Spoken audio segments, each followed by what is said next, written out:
The new Gafcon General Secretary and Bishop of Jos Diocese Anglican Communion, the Most Reverend Benjamin Kwashi, has pledged to be a committed evangelist and also to follow the steps that has been laid for the growth of Gafcon. He made the statement in a video made available to mark his official assumption to the office of the General Secretary of the Gafcon community. According to the Archbishop, he pledged not to deviate from the teachings of the gospel of Christ and also to proclaim Christ all over the nations of the earth. I have just assumed office as Gafcon General Secretary, taking over from Archbishop Peter Johnson, a formidable Christian teacher. I want to pledge that I will not deviate. I will follow in the steps that our fathers have left for us. I will teach scriptures.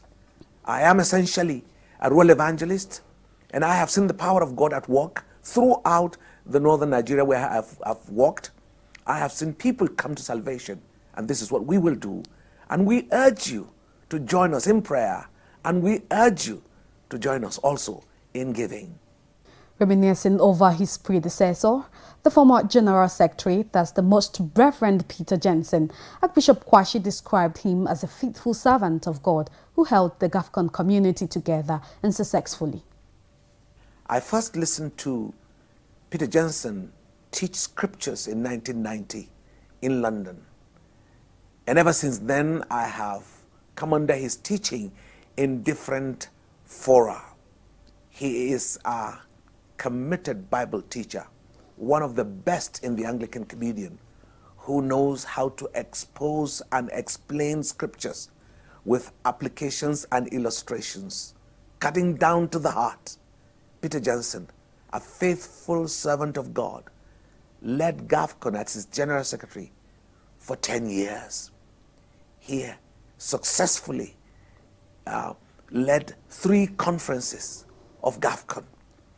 He held the Gafcon families and provinces together. What a joy for me to step into the shoes of such a man, but with fear and trepidation, because his boots are too big for me. But I believe that with your prayers and with your support, I may not be able to do like Peter Johnson has done, but certainly I will not ruin what the servant of God has invested in this ministry.